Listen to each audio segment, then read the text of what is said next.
What up, draft nerds? Welcome in. Today we are talking about the best fits for my top five receiving prospects. And yes, I did not say wide receivers, right? My top five receiving prospects in the 2025 NFL draft. I'm really excited to get into it because this is kind of looking at the best landing spots for these prospects. We're always focused on the team building side of it, and this kind of does correlate into that. But I'm really excited about these five prospects and thinking about the best potential spots that they could land for their individual success, and then of course their individual success would lead to team success.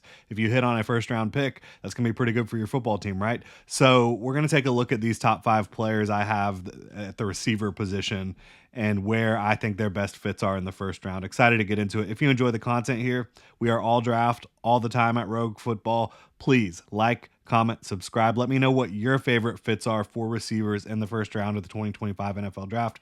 So without further ado, Travis Hunter.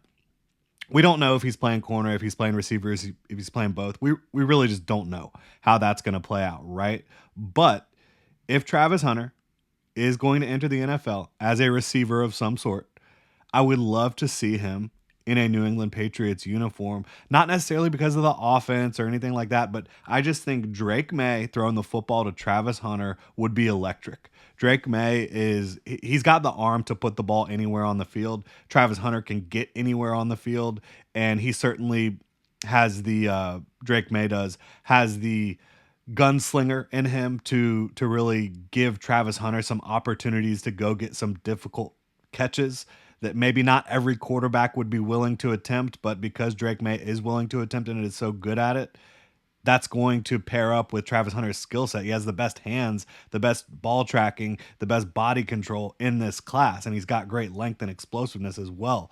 And I also think that pairing Travis Hunter up with Drake May is tremendous when it comes to extending plays and keeping his eyes down the field and finding receivers. Travis Hunter's done plenty of that during his time in college at Colorado and Jackson State, making himself available late in downs. So I just think that they would be fireworks early on, and it would give Drake May the true alpha wide receiver he needs, and it would give Travis Hunter a damn good quarterback to get him the football early on in his career. So that would be a lot of fun. Again, we don't know what Travis Hunter is going to do once he enters the league. We absolutely don't, but I think that would be a really cool fit. And then my next one is Tetairoa McMillan, who will certainly be playing receiver at the next level to the Jacksonville Jaguars. And we've talked about this one, talked about it on my channel for the Jags as well, Generation Jaguar, Gen Jag. So McMillan paired with Trevor Lawrence and Brian Thomas Jr., I just love it. They've both got size and length when you talk about Brian Thomas Jr. and Tetairoa McMillan. Brian Thomas is more of the speed threat, the guy that creates instant separation at all three levels. Smooth, fluid athlete.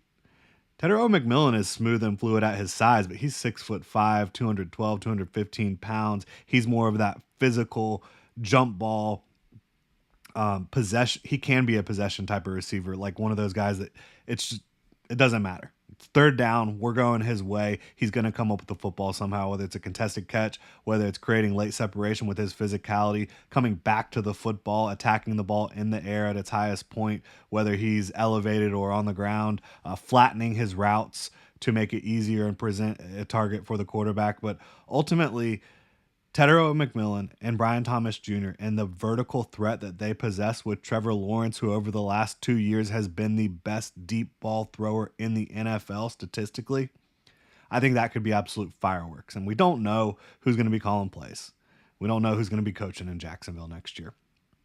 Looks like there's probably going to be changes, but if you make kind of your foundation, Brian Thomas Jr., Trevor Lawrence, and Tetairoa McMillan, I think that could be one of those situations that just keeps them in every single game that they're in, because you have two guys that have great size, great athleticism, and McMillan and Thomas have different types of athleticism, but they're both great athletes and they're both really good receivers, and they complement each other, but they also complement Lawrence with their ability to get vertical.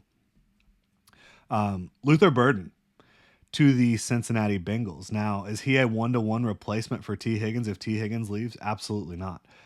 but this is an if T. Higgins goes. Luther Burden to me makes so much sense for them. He kind of has some similar traits to Jamar Chase, and I don't think that he's been able to get anywhere close to reaching the Jamar Chase level of player, partially because of the offense he's been at Missouri. It's just been ugly. The way they've utilized him, he went from basically just a glorified running back in his freshman year to getting a little bit more of an expanded role in his sophomore year last year to this year. Just, I don't know what they've been doing over in Columbia, Missouri, but they have not been getting him the football. They have not been utilizing his skill set. But when you talk about what his skill set is, incredibly explosive, great frame, over 6 feet tall, or right at 6 feet tall, 205 to 210 pounds. He has great density in his lower half to provide explosiveness and power as a runner, a little bit similar to Jamar Chase there. Great ball skills at the catch point. He's been consistent in contested catch situations. He's shown consistent hands throughout his career.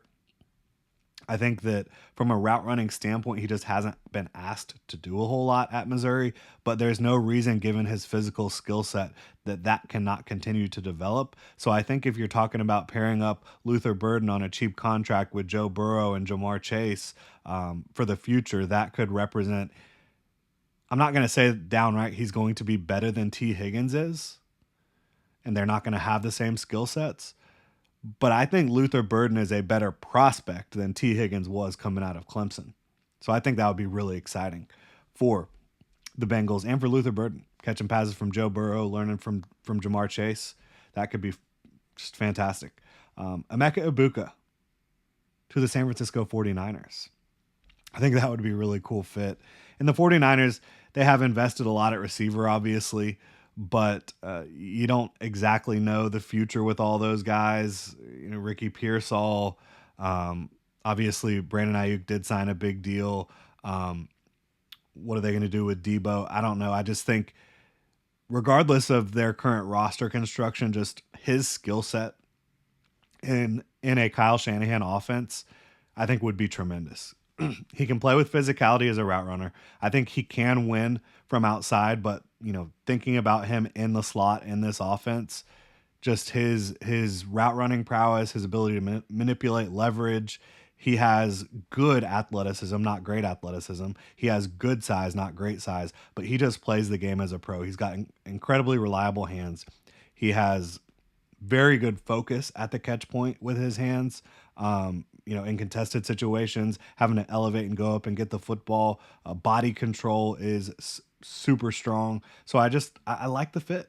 And I know they've got a lot of skill position talent in San Francisco. I don't know how that's going to play out long term, but I think Emeka Ibuka would thrive in Kyle Shanahan's system. And my final receiving prospect here is Colston Loveland, the tight end from Michigan, but he really is a glorified receiver, and that's no disrespect to him because he's a fantastic receiver. Colston Loveland to the Rams. I think that his athleticism, and it's not just like linear explosiveness. He has some nimbleness, some twitch to him, great length, great hands, very good route runner at his size.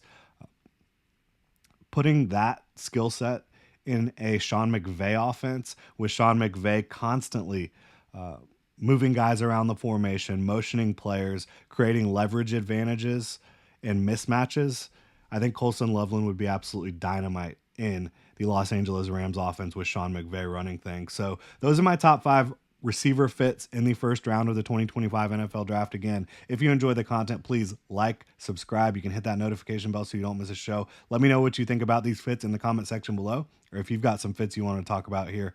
Again, really appreciate y'all supporting the channel. The growth has been absolutely amazing as of late. Y'all have a good one.